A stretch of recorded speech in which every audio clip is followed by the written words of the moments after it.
On a sweltering North Carolina night, the last of the evening traffic dwindled on Highway 87, leaving behind a silence thick enough to taste.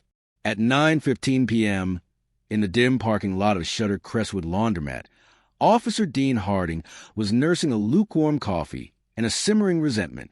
His shift was nearly over when a sleek black Lexus LS glided by, a whisper of a car with out-of-state plates and windows so dark they promised secrets. It wasn't speeding. It wasn't swerving. It was just there, and that was enough to stir the prejudice Harding held for anyone who looked like they belonged somewhere else. He pulled his cruiser onto the highway, the engine a low growl of anticipation. The red and blue lights of his car flashed against the Lexus's polished surface like a private fireworks display, and after a calculated 30 seconds, the siren wailed. The Lexus pulled over smoothly, a beacon of defiance under the bright lights of a BP gas station. Inside, Judge Althea Williams sat perfectly still, her judicial robes a silent weight. She was in her mid-50s, exhausted by a day-long committee meeting in Raleigh and a deeper weariness that had settled in her bones over decades of fighting the same battles, just with different faces. She powered down her window. Before she could speak, Harding's flashlight beam seared her eyes. License, registration. Now, he barked, his voice sharp with authority. Officer, could you tell me the reason for the stop? Her voice was a smooth, polished stone.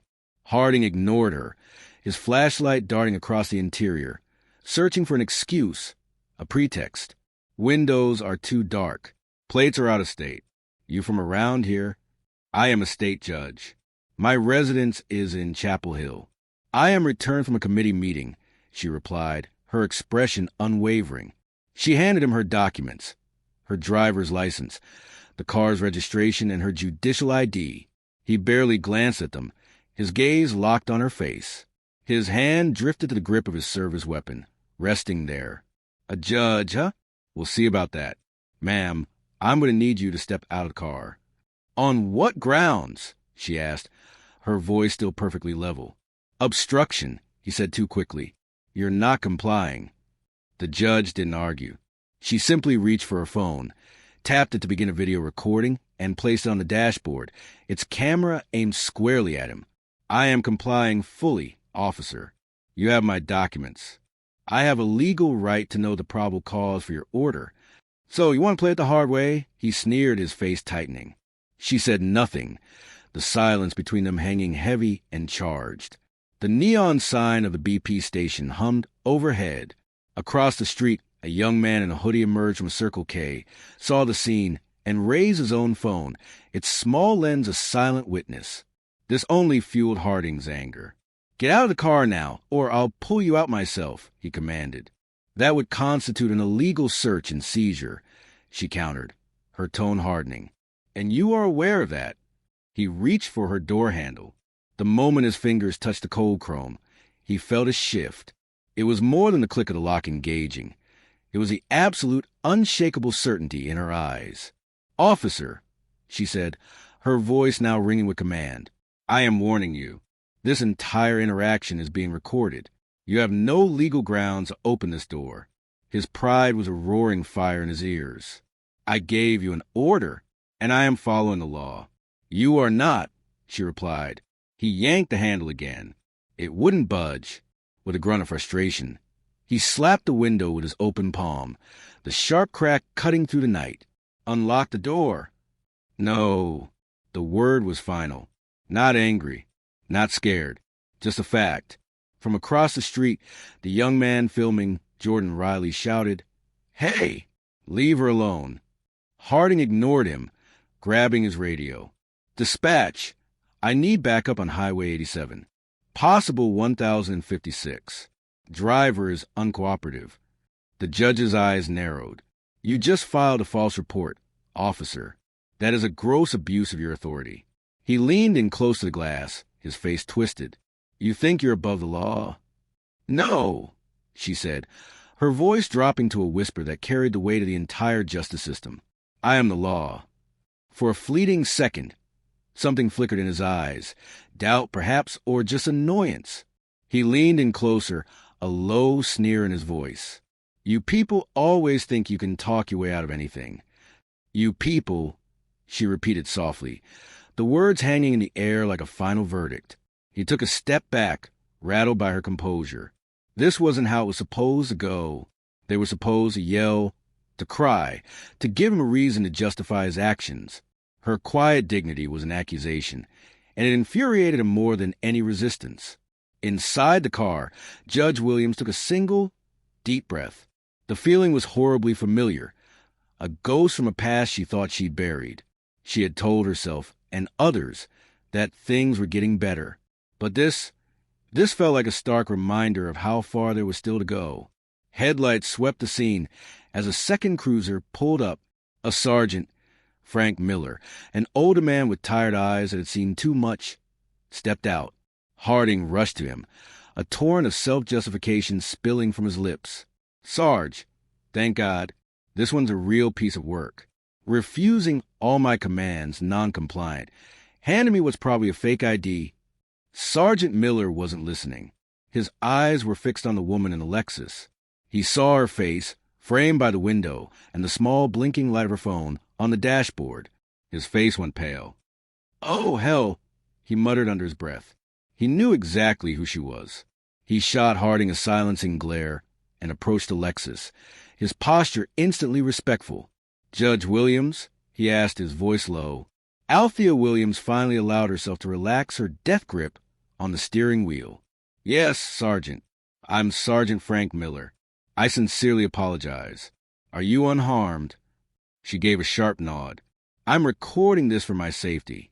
I was given no reason for the stop, and your officer ignored my credentials and tried to illegally open my car." Miller's jaw tightened. "Understood, Judge. I'm handling it." He turned to Harding, who stood by the cruiser, looking lost. "She was being dash." Harding began. "You've said enough." Miller cut him off coldly. "Get in your car. Turn your mic off." The command was a dismissal. Harding's face flushed with shame, but he obeyed, slumping into his cruiser.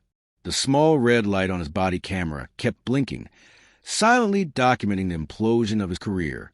"Sorrow doesn't fix this," Judge Williams said evenly after Miller apologized again. "I identified myself, provided my documents, and asked a legal question. In response, your officer threatened me. That was a choice." "You're right," Miller said, his voice heavy. "It will be in my report." She stopped the recording. Her face was a mask, but Miller noticed her hands were trembling slightly. "I'll handle this my way," she interrupted. "My office will be in touch."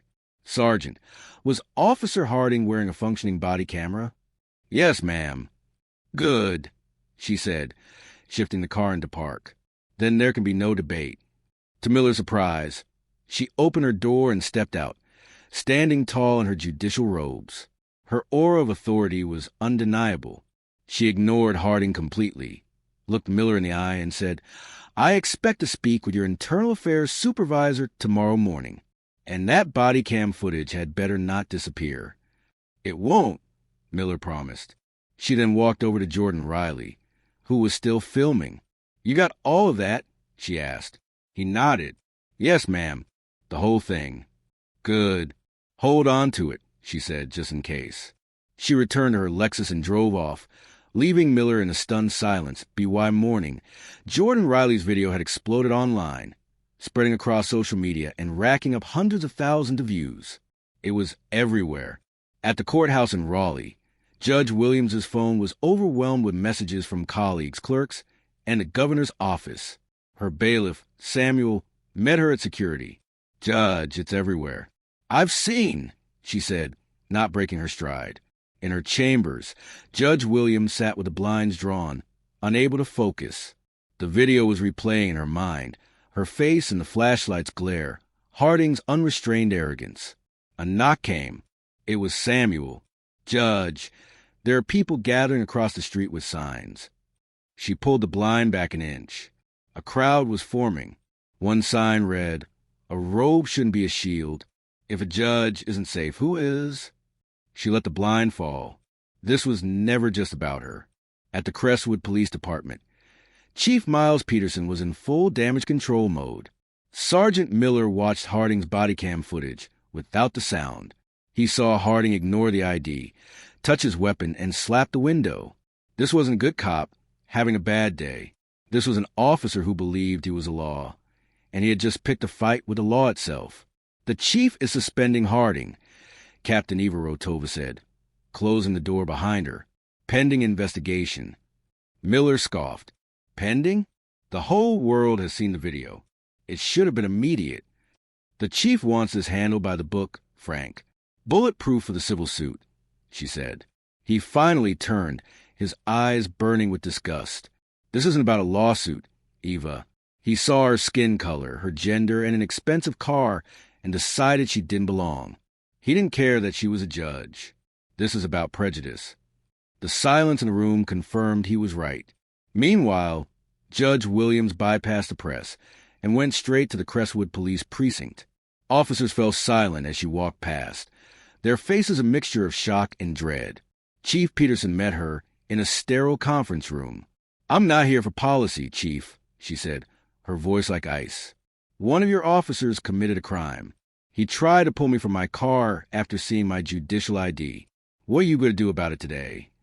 "We placed Officer Harding on administrative leave," Peterson said stiffly. "A paid vacation is not a consequence. You have video evidence of a crime. You don't need procedure. You need a spine." Hiding in the locker room, Dean Harding watched his career burn down on his phone. Hashtag Harding Exposed was trending. He didn't see a mistake. He saw a setup, but with over 5 million views in 48 hours, the world had already passed judgment. That evening, the official body cam footage was leaked. The raw audio was a masterclass in the abuse of power, and it forced the city's hand. The next morning, Harding was summoned to the chief's office. Chief Peterson, Captain Rostova, and Mayor Ken Walsh were waiting. Their faces were like stone. "Dean," the chief began, "we have your footage, the civilian footage, and a sworn statement from Sergeant Miller. Judge Williams is prepared to testify that you filed a false report and attempted an illegal search motivated by racial bias." The mayor slid a single piece of paper across the table. "This is your resignation," Walsh said coldly. "Sign it, and this ends. Refuse, and the DA gets the case file. You'll face felony charges. You have 1 minute." Harding stared at the paper, his arrogance crumbling into dust. The system was cutting him loose. His hand trembled as he grabbed the pen, the scratch of his signature, the only sound in the room. "It's done," he mumbled. "Not quite," Captain Rostova said. "Sergeant Miller will escort you to your locker. You will surrender your badge and service weapon." The walk of shame was silent. Other cops turned away. In the locker room, he packed his life into a cardboard box, then stood before Miller. He unclipped his badge, the metal suddenly worthless, and placed it on the counter. He cleared his weapon and handed it over. "Is that all, Sergeant?" Harding spat. Miller glanced at a TV in the corner. Judge Williams was on screen, addressing a sea of reporters, her voice strong and clear. He looked back at the disgraced man before him. "That's all, Harding," he said. "You're done here.